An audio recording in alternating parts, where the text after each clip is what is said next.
entre el pueblo y la actividad legisladora. Por eso felicito a la Escuela de Formación Integral Carlos de Carrá por este evento y a la Asamblea Nacional por estar abriendo estos espacios permanentemente.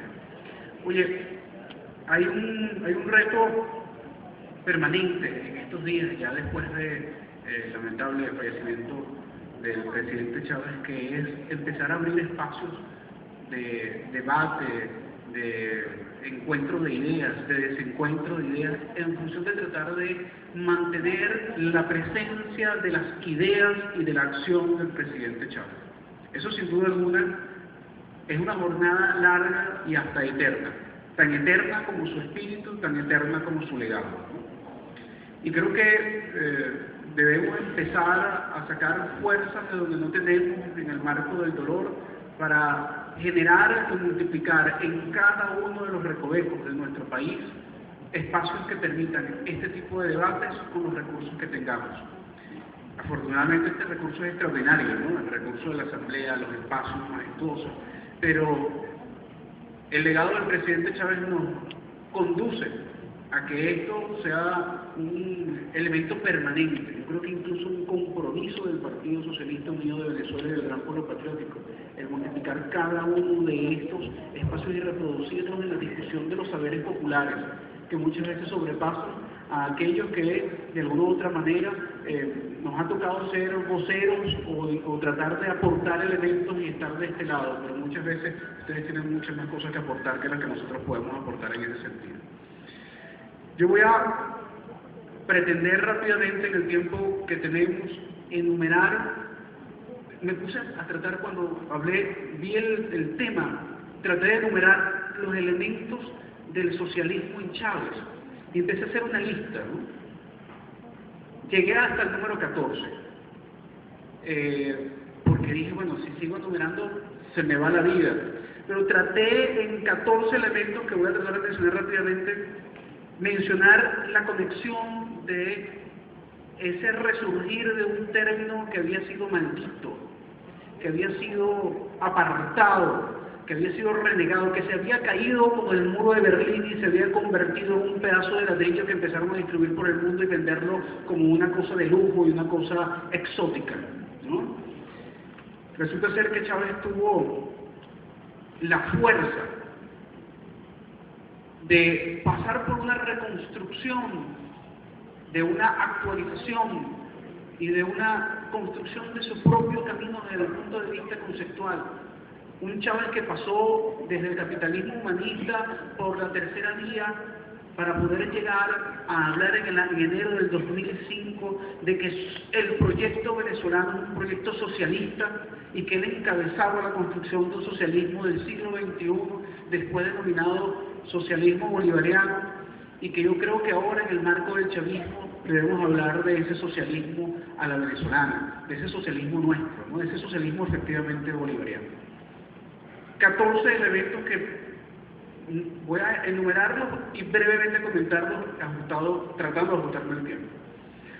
Un primer elemento, creo que el estructural, sobre el cual debemos tratar de entender cómo es el socialismo que nos planteó Chávez, es la reconexión entre la democracia y la participación. Resulta ser que a nosotros se nos había vendido que la democracia era ese, como dice Marta Hanecker, ese acto de los 5 minutos, de hacer la cola, ir a votar y ya, cumplir mi democracia, el acto de devolverme la soberanía, y en 5 minutos soberanos voto para volver a delegarle la soberanía a otro. Es una cosa increíble, efectivamente esa era la concepción de la democracia representativa y sigue siendo la concepción de un sector minoritario del país. El pensar que la democracia debe, eso de que el pueblo decida, de volver al concepto originario de la democracia, la posibilidad de darle poder al pueblo, de que el pueblo participe en los procesos de toma de decisión.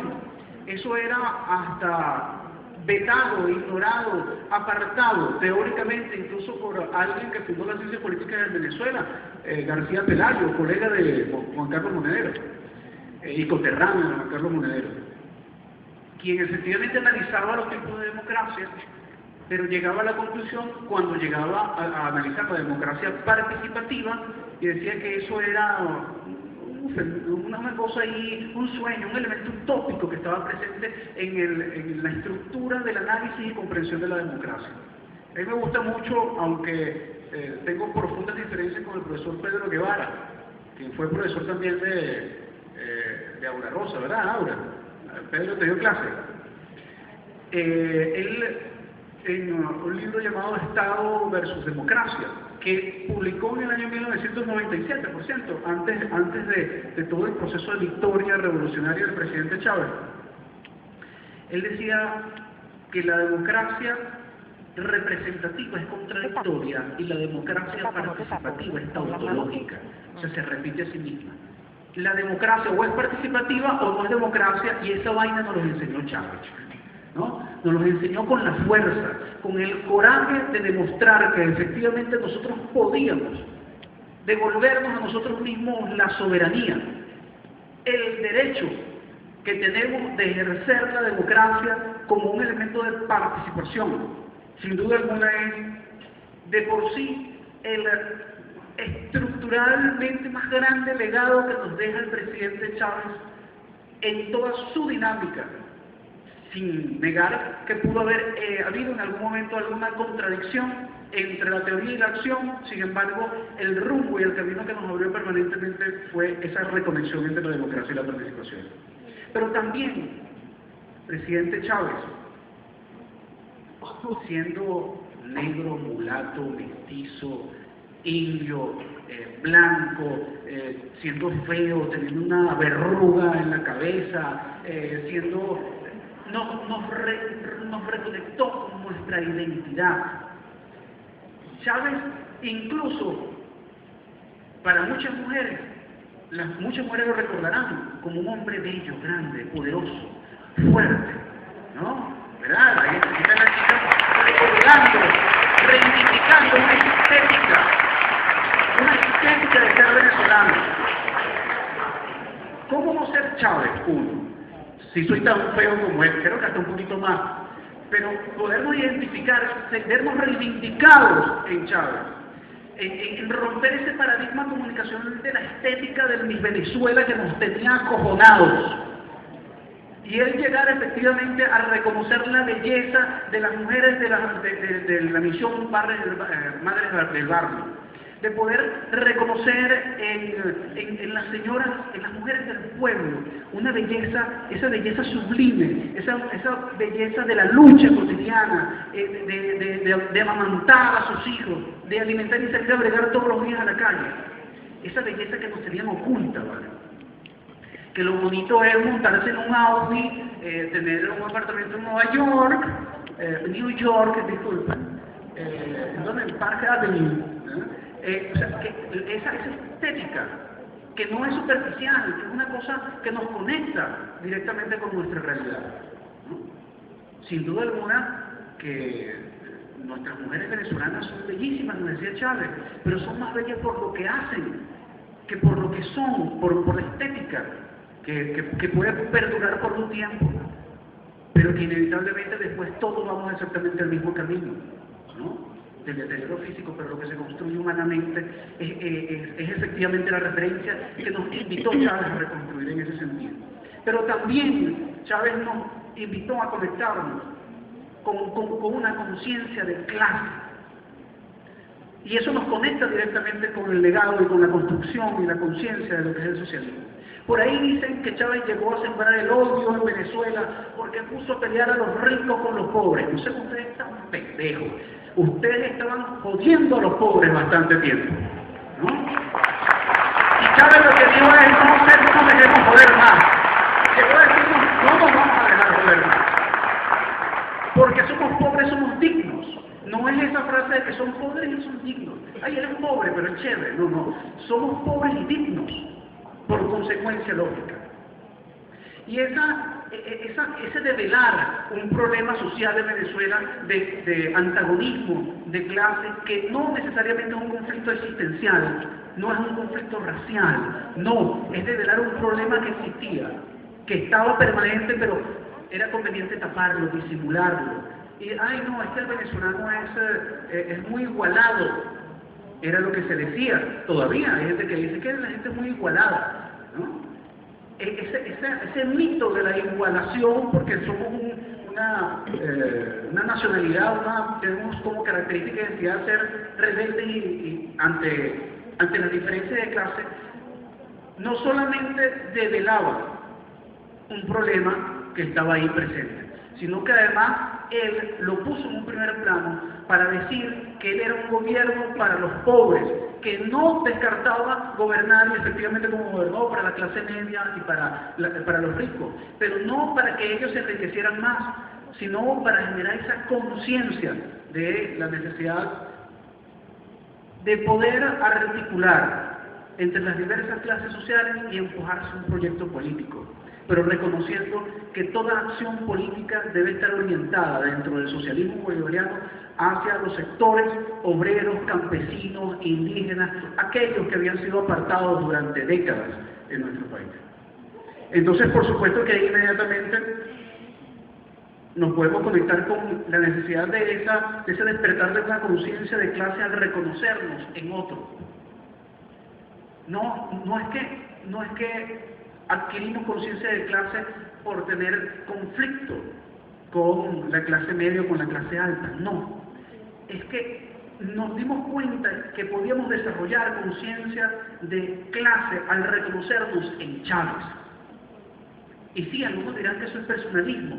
Bueno, es que la personalidad del presidente Chávez fue lo suficientemente majestuosa y digna de representarnos a cada uno de nosotros, que por qué no efectivamente reconocer que él nos permitió vernos de un espejo. Y por eso es que al final ese legado de que todos somos Chávez, yo soy Chávez, tú eres Chávez, se termina convirtiendo en una realidad concreta, verdadera, porque él nos permitió vernos al espejo con orgullo y con la posibilidad de sentirnos que podíamos ser como ellos. Un ejemplo de ética y de dignidad. Entonces, sin duda alguna, y aquí no voy a repetir lo que muy bien comentó William, además nos permitió generar una creación y un rescate de una identidad nacional. Una creación porque nos habían disuelto nuestra identidad. Aquí todavía hay sectores sociales que sueñan con hablar en inglés en lugar de castellano, que viven todavía de la fantasía de Miami y permanentemente sueñan con Disney World y cosas como esas. Vamos, está bien, yo no critico a quien haya ido a Disney World, yo no he ido, ni pretendo ir. Si me toca ir alguna vez, pues espero que me paguen el pasaje y me inviten, ahí yo podré entrar sin ningún problema. Pero él nos invitó a que fuéramos al 23 de enero y no a Disney World. Él nos invitó a que fuéramos a Canal. Él nos invitó a que conociéramos nuestro país y nuestra historia, tal como muy bien lo reconstruyó William. Él nos permitió tener la posibilidad de sustituir a Spider-Man y a Superman por Chávez, por Bolívar, por Sucre, por nuestros propios héroes. No nos permitíamos tener nuestros propios héroes, nuestra propia identidad, identificarnos simbólicamente y estéticamente, no.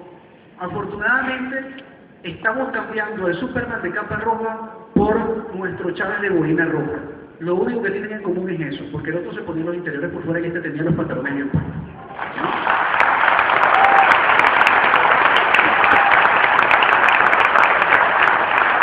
Pero además, no solamente todo fue discursivo, simbólico, ideológico. Es que efectivamente él también nos convocó a retos que él lamentablemente en vida no pudo consagrar por completo.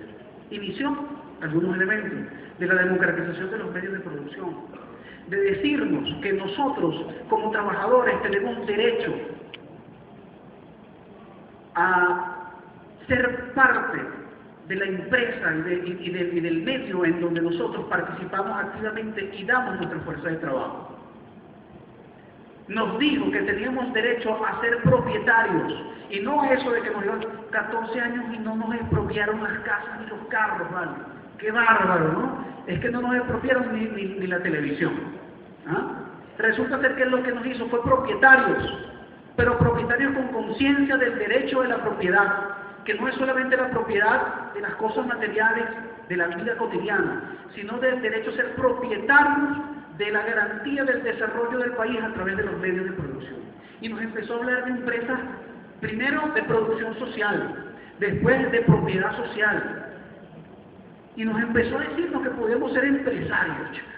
Pero no unos empresarios que estén pendientes de agarrar dólares e irse para Miami.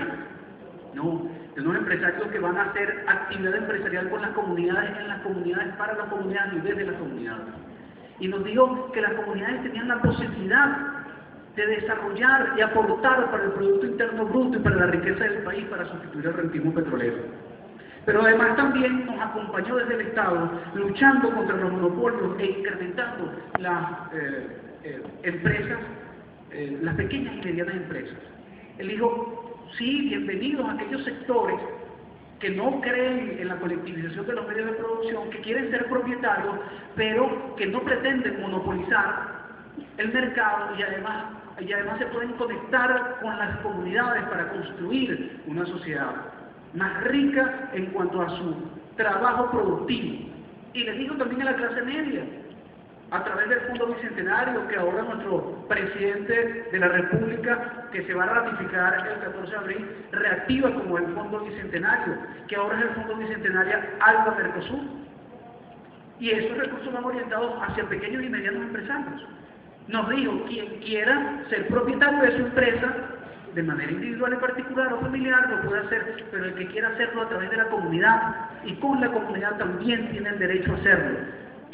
Nos sacó esa visión de pensamiento único, de que había una sola forma de organizarnos, que era a través de esa concepción neoliberal, y nos dijo, no, hay otra forma de organizarnos, con las comunidades, con la gente, asumiendo el protagonismo directo. Y eso sin duda alguna fue algo que le molestó a muchos, especialmente a aquellos que pensaban mantenernos ignorantes todo el tiempo y que solamente podíamos ser empleados de ellos y no propietarios y productores de manera directa. Apoyó también la posibilidad del control obrero y esa posibilidad de que las empresas que eran abandonadas por sus dueños pudiesen pasar a manos de los trabajadores. Ahí todavía quedan muchas cosas por hacer, sin duda alguna. Pero él abrió la brecha y la posibilidad y apoyó esa posibilidad de control obrero. Estableció una justa distribución de la riqueza. ¿Y qué es el socialismo sino la búsqueda de producción de riqueza y distribución justa de la riqueza? Pero además, el presidente Chávez tenía y tiene una capacidad extraordinaria de, como dije anteriormente, permitirnos vernos en él como un espejo. Pero lo más extraordinario es que incluso la mujer venezolana se vio totalmente liderizado y además conducido con una revolución feminista encabezada por un hombre. Él decía que era feminista y asumía su carácter feminista y reivindicaba a la mujer en todos sus espacios.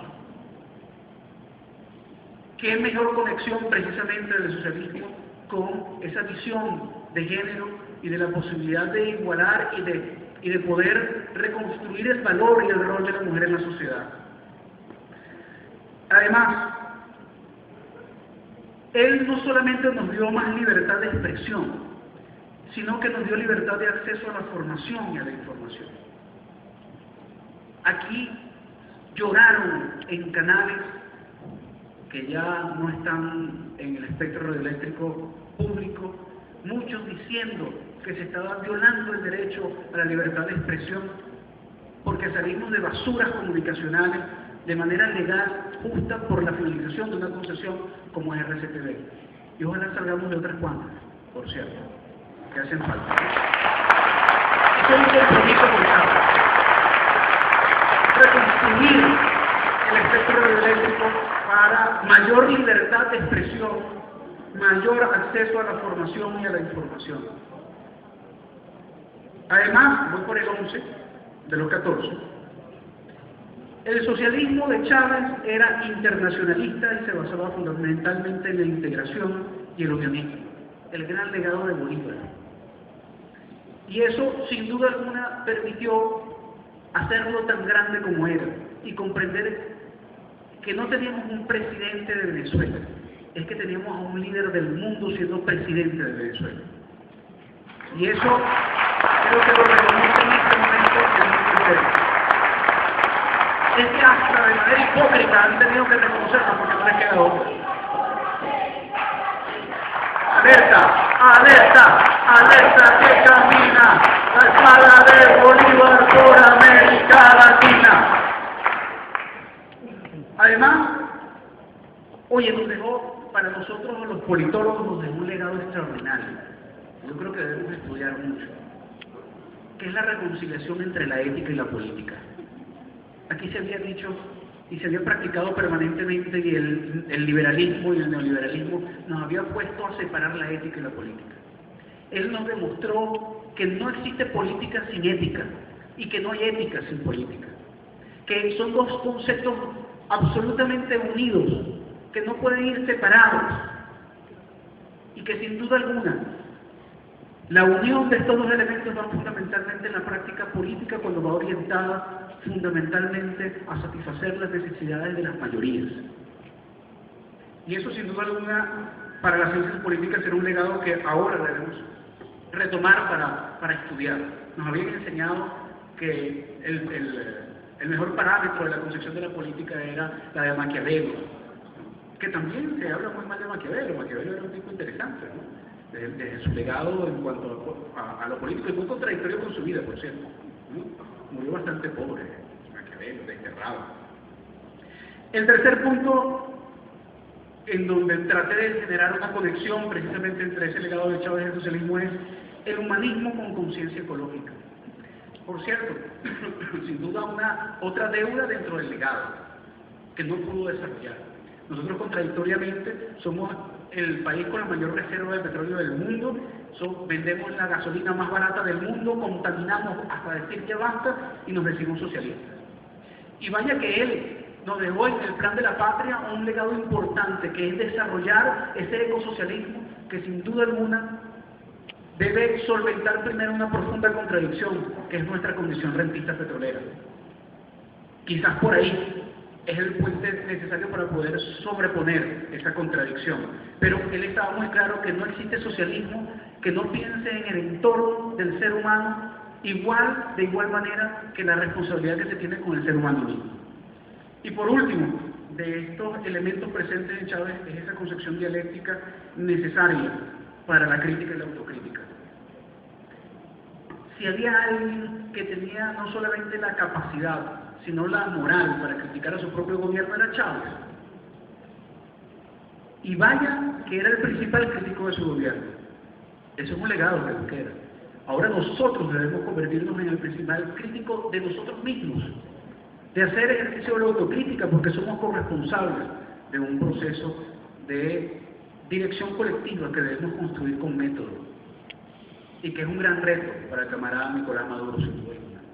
Desafíos entonces que nos quedan dentro de todos estos elementos que se quedan cortos en relación con el legado del socialismo en el pensamiento del eterno presidente Chávez, es crear un método para la colectivización del proceso de conducción del proceso, generar el mantenimiento de la unidad revolucionaria más allá de la diversidad, superar el modelo rentista petrolero que existe en nuestro país, generar una reingeniería de un nuevo Estado hacia el Estado comunal como el legado estructural y fundamental que nos ha plasmado en el plan de la patria el presidente Chávez, el exterminio de la corrupción y la superación de las causas que originan la inseguridad, que no solamente es un problema que se resuelve con más policías, sino con mayor conciencia ciudadana y mayor valores para padres y para hijos en la relación familiar.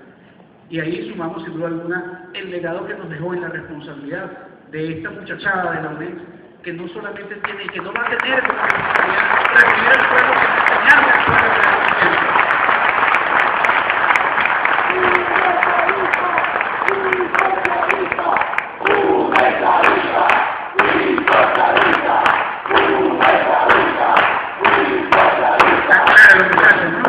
Está muy claro, así es. Y por último, la multiplicación de espacios para el debate y la crítica. Necesitamos un partido que tenga mayores espacios para lavar nuestros trapitos sucios. Necesitamos bateas, porque esa casa está buena, pero necesita una batería para lavar los trapos, en la casa. Mientras tanto, afortunadamente hay espacios como estos. Hay espacios que se multiplican para hacer el análisis crítico, para aportar y para poder generar los elementos que podamos contribuir para la construcción de este proceso revolucionario. Así que concluyo con esto. Definitivamente ahora nuestra consigna se amplía y ahora es patria socialista y chavista, viviremos y venceremos.